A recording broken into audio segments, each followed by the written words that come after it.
Think they'll ever finish, Art? Once they pass the bond issue. They're going awful deep. Well, they have to. It's polluted. Remember, Frank fell into it.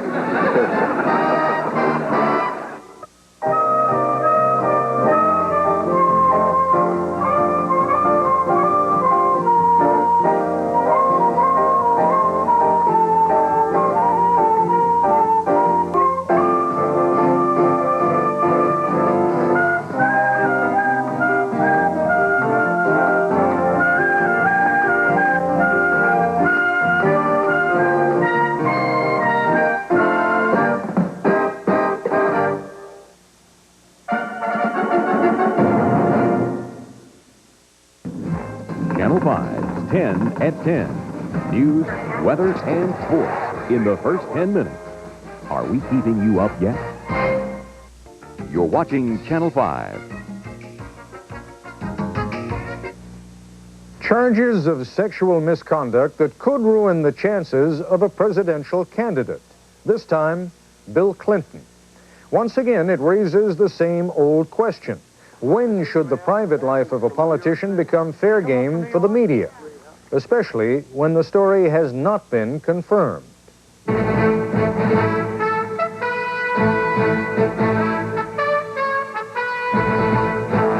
is ABC News Nightline. Reporting from Washington, Ted Koppel. When a supermarket tabloid runs a detailed story charging that a leading presidential candidate carried on an extramarital affair for 12 years or so, it creates a little bit of turmoil within the campaign, as you might imagine, but also in news organizations around the country. Put very bluntly, the Star, the tabloid in question, is not generally regarded as one of the more reliable newspapers in the country. So, unless those of us in what we like to think of as the more respectable and reliable news organizations, unless we can confirm that sort of story on our own, we tend to ignore it. But Governor Bill Clinton has been dogged by stories of marital infidelity before. And more to the point, when we contacted the Clinton campaign this afternoon to ask if the governor would talk about the story, the reaction was surprisingly positive. A campaign aide had only 2 questions. Could Mrs. Clinton also appear on the program with her husband? And could the Clintons appear here in the studio with me? We agreed and spent the rest of the day waiting for final confirmation. Our colleagues from Primetime Live were also interested in interviewing the governor and had been asked the same questions. With Mrs. Clinton, in the studio with Sam Donaldson, same answer, sure. Indeed, early this evening, an ABC reporter traveling with Governor Clinton called to say that the campaign was racing to the airport at Manchester, New Hampshire, headed for Washington to appear either on Primetime Live or Nightline. Mrs. Clinton was said to be heading to Washington from Atlanta. A few minutes later, it was all off again. Bad weather in New Hampshire, and it was getting too late. This, though, is clearly a story that the Clintons want to meet head-on together. And they still plan to do that, although not tonight. So what's the story about? Here's Nightline correspondent Jeff Greenfield. Here we go again. A major contender for high public office is confronted by charges of private wrongdoing. Do you have any comments about the allegations from Jennifer Flowers? And here come those same troublesome questions. Are the charges true? Are they relevant? And how should the press cover the story, if at all? The issue emerged today when the Star, a weekly tabloid, revealed that a longtime acquaintance of Arkansas Governor Bill Clinton, who has repeatedly denied any romantic involvement with him, had changed her story. She now alleges that she had an affair with Clinton that ran from 1977 to 1989. The tabloid also said it had tapes of conversations between Clinton and the woman, Jennifer Flowers, although it permitted the press to hear only a fragment of the tape. Campaigning in New Hampshire today, Clinton readily acknowledged that he knew Miss Flowers, but denied any romantic involvement. I read the story. It isn't true. And I told her over and over, I said, just tell the truth. Tell the truth. In Atlanta, Hillary Clinton, the governor's wife, also rejected the story. I just don't believe any of that, and I don't think it's worthy of comment. On the small portion of the tape that reporters were permitted to listen to, a male voice, the Star says is Clinton, says this to Miss Flowers, quote, "If all the people who are named deny it, that's all. I expect them to come look into it and interview you and everything, But I just think if everybody is on record denying it, you got no problem, unquote. But that conversation by itself establishes nothing. The Star acknowledges it paid Miss Flowers for her story, although it refuses to say how much. For months, Clinton, the leading Democratic presidential contender according to the polls, has been dogged by such rumors. Magazine cover stories have probed the issue. According to Time's Michael Kramer, Clinton hoped the, quote, bogus smoking bimbo, unquote, story would come out early, before he'd gain the nomination. In fact, the issue was the subject of a question from moderator Cokie Roberts during a TV debate in New Hampshire last Sunday. There's concern on the part of members of your party that these allegations of womanizing, that the Republicans will find somebody, and that she will come forward late, and that you would lose the all-important to Democrats women's vote. I think it is highly unlikely, given the competitive environment in which I've been in, that you have anything to worry about on that score. Clinton has even been publicly questioned on whether he ever had an extramarital affair. Have you ever had an extramarital affair, Governor? Well, if I had, I wouldn't tell you. And in the past, Hillary Clinton has had this to say about her marriage. In any marriage, there are issues that come up between two people who are married that I think are their business. All this, of course, takes place in the shadow of the Gary Hart story, when the clear frontrunner for the 1988 Democratic presidential nomination was mortally wounded by stories of his extramarital affairs. That uproar forced the press to confront some basic questions. What do you report? When is private conduct relevant to the judging of public officials? Unlike the Hart case, these allegations lack independent substantiation. The excerpts from the tapes the Star will run do not by themselves establish anything, nor is there any way to know whether Miss Flowers has other tapes, which might clearly prove or disprove her allegations. So the mainstream press has held back. Of the major networks, only NBC mentioned the new allegations on tonight's evening newscast, and then only glancingly. When he was forced to deny tabloid charges of marital infidelity. CBS and ABC ignored the story. So did CNN. Tom Hannan heads political coverage for CNN. But there is a threshold, and that threshold has to be, is this credible? Is it grounded in some semblance of fact? And you just can't know that until you take a look at the tapes, you interview the woman, and you assess the story. And for that reason, we're not going with it. Tomorrow's New York Times, which has buried past allegations about Clinton's private life, carries a very small story about the new charges. Executive Editor Max Frankel. You can't ignore something that has the potential of causing a crisis in the campaign on the one hand. You can't vouch for a set of accusations that have been paid for by a publication that we don't normally turn to for our news. So you put the two together. You do it as modestly as you can, and you hope you thus signal to the reader that, to the best of our ability, we can't vouch for this story, but the campaign is having to face up to something. Tomorrow's Washington Post plays the story more prominently, but still leads with the denial rather than the allegation. There is a larger debate that's sure to be reignited. Does this aspect of a candidate's private life really tell us anything worth knowing? Are voters entitled to know the most intimate details of a candidate's marital history? Would we have been better off as a nation denying the White House to men like Franklin Roosevelt, John Kennedy, Lyndon Johnson?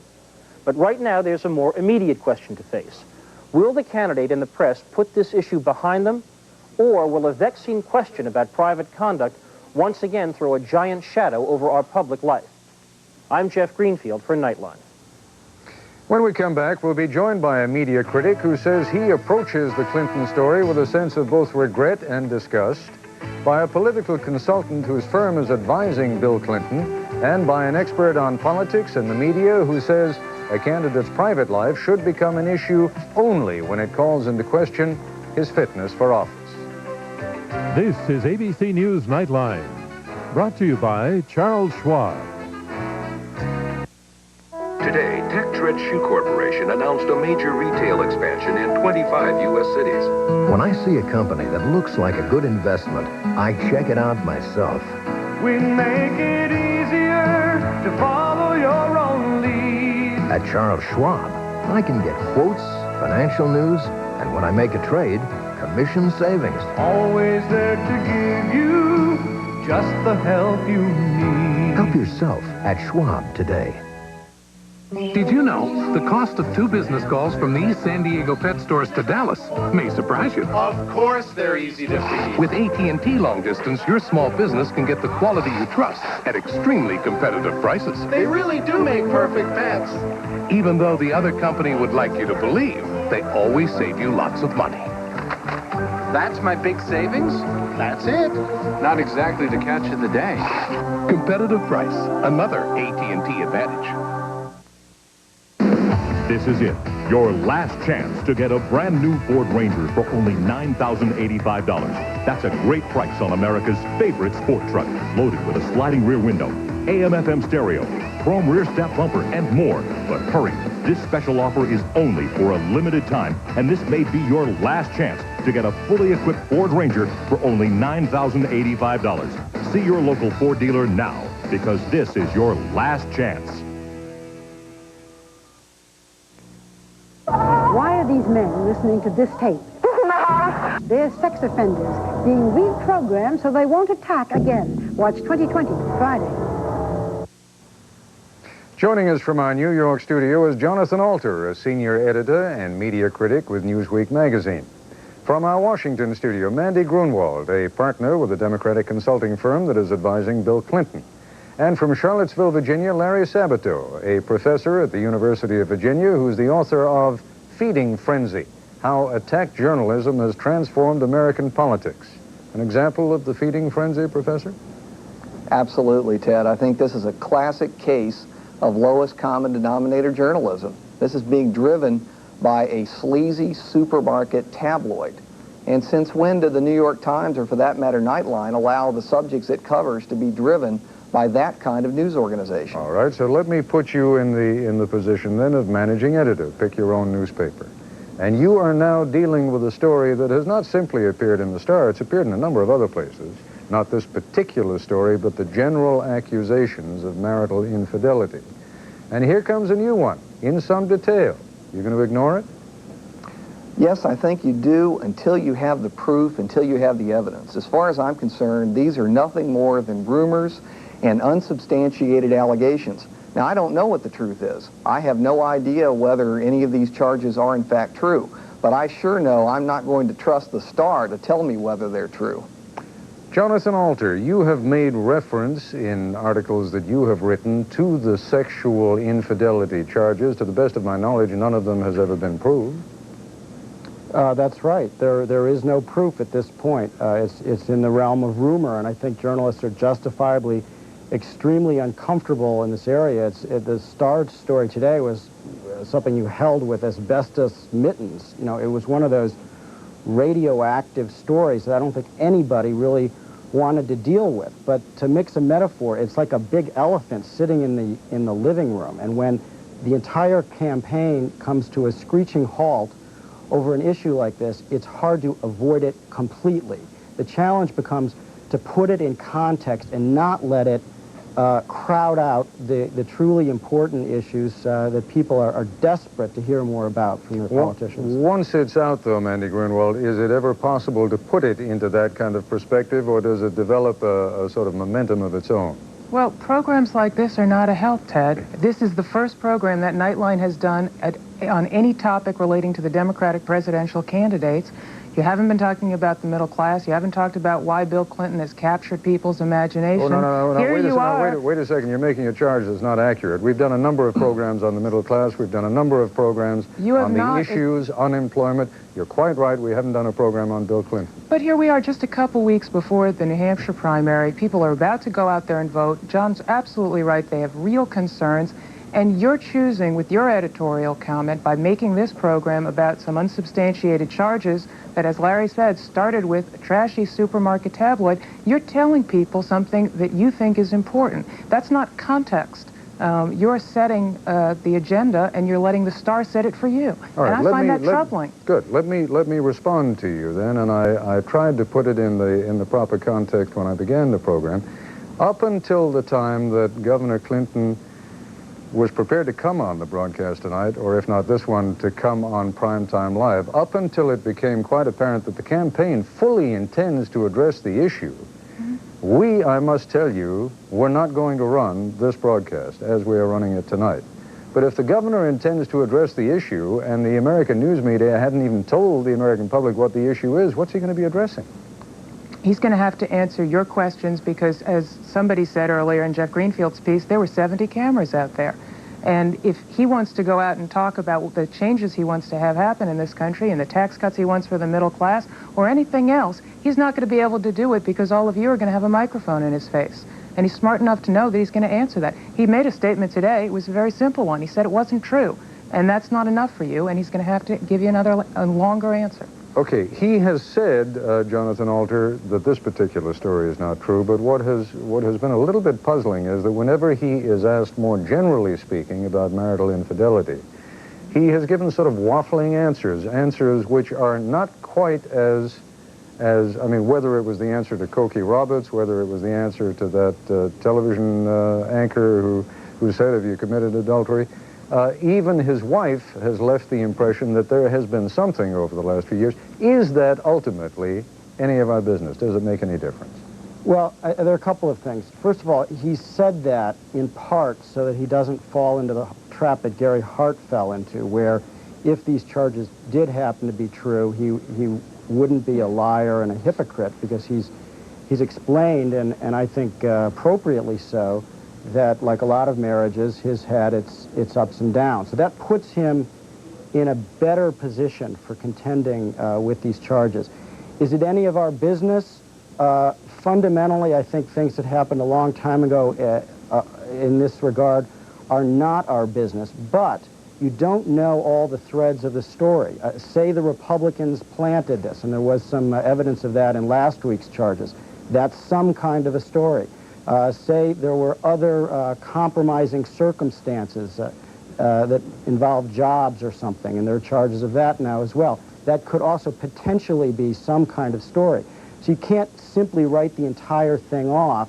The goal should be, however, to have it in perspective so it doesn't dominate the entire campaign. We're going to take a break. We'll continue our discussion in just a moment.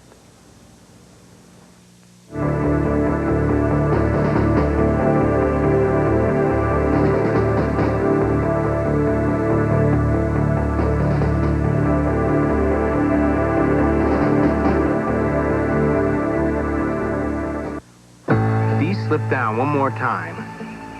I'm fed up with glasses that don't fit.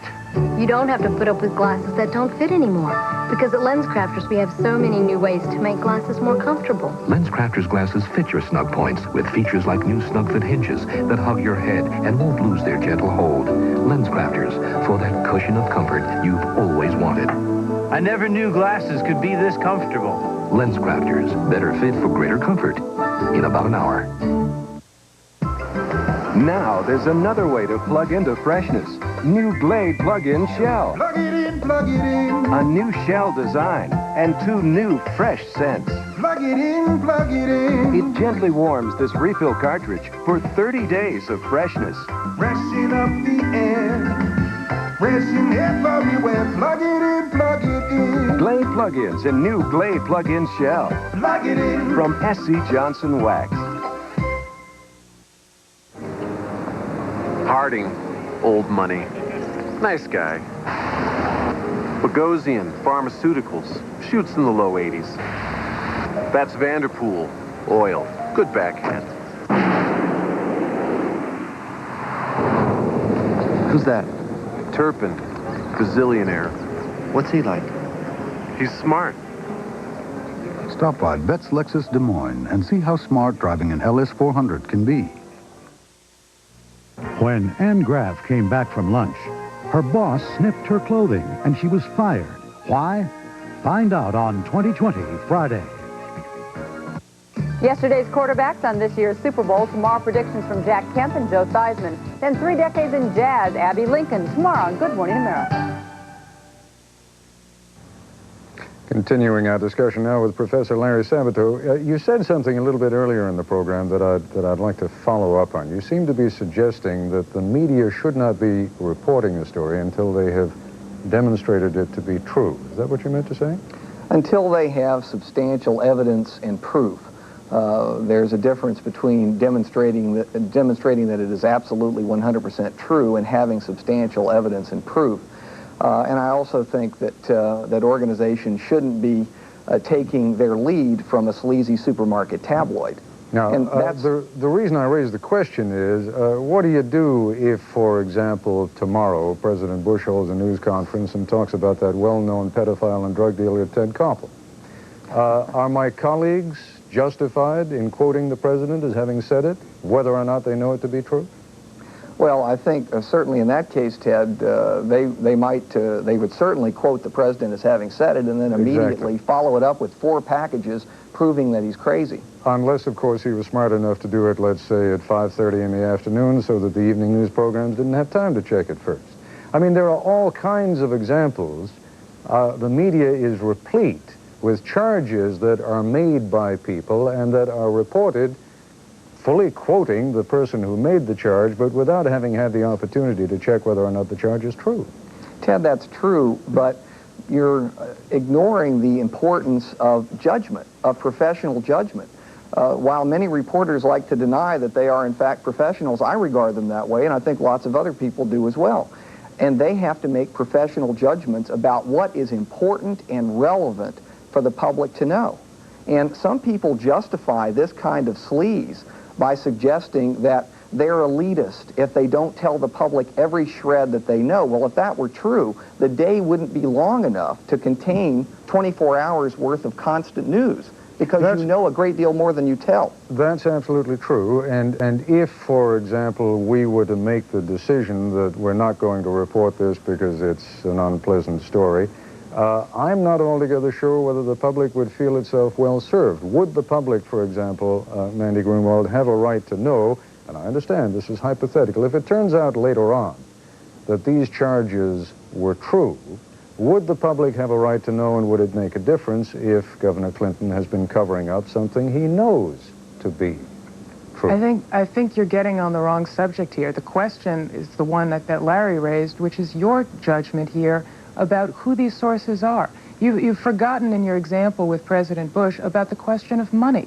If President Bush stands up and makes accusations about you tomorrow, if he was paid $100,000 to do it, I think you would ask some questions about his motivation. There's a lot of cash involved in these stories. You don't know how much is involved. We don't know, so clearly you don't either. Well, we know that at least $50,000 was offered. Well, no, you don't. I'm sorry. I believed Bill Clinton's statement. That's perhaps my bias.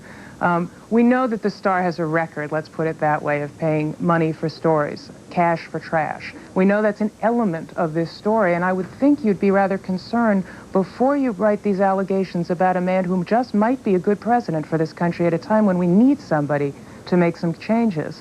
I think you would want to check out the story a little bit more before you devote a half hour to it. You're an advisor. Well, we're not devoting a half hour to the story itself. We're devoting a half hour to precisely the kind of discussion. That's just a neat little way to get at the story. Really? I think well, if that's what we were doing, then we'd be talking about different aspects of it. I mean, so far, you've done a very effective job of putting me on the defensive and asking me questions, which is perfectly appropriate. That's what you're here to do.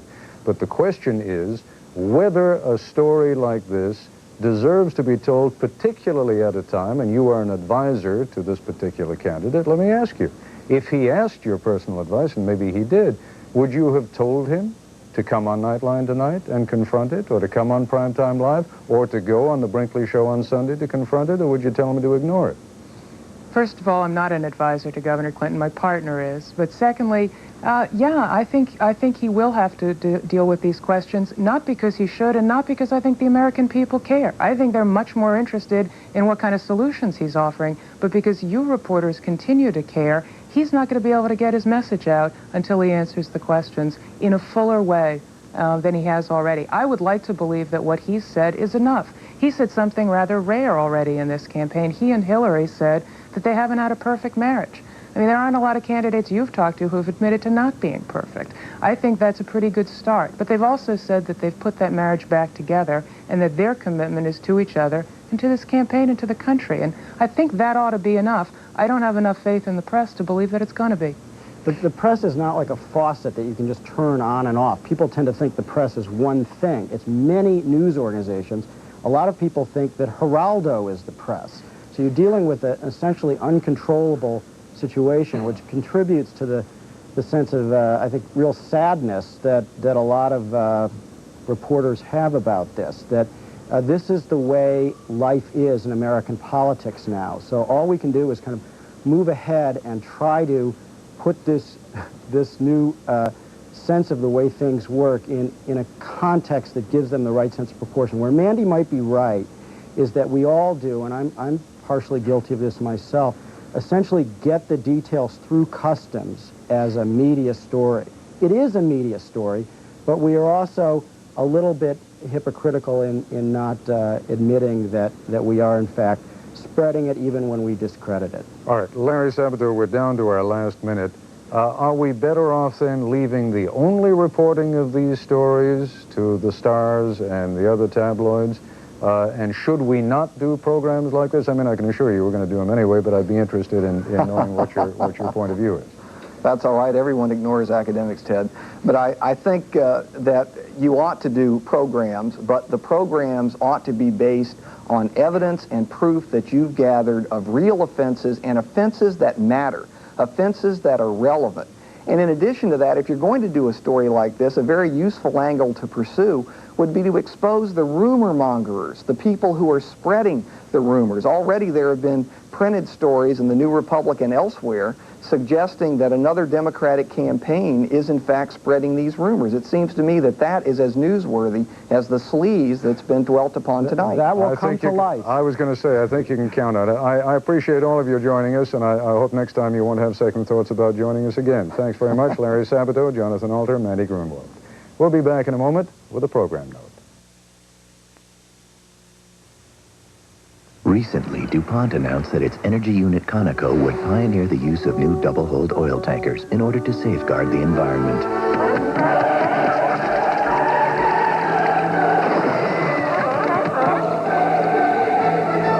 The response has been overwhelmingly positive.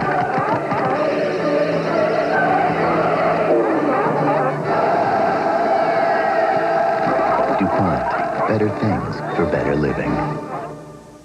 Can you tell me where I can get cash with this? You go down this way and you make a right. Cash? You know, the thing is, with that card, I don't know where. That's the problem. Looking for cash without MasterCard isn't exactly easy.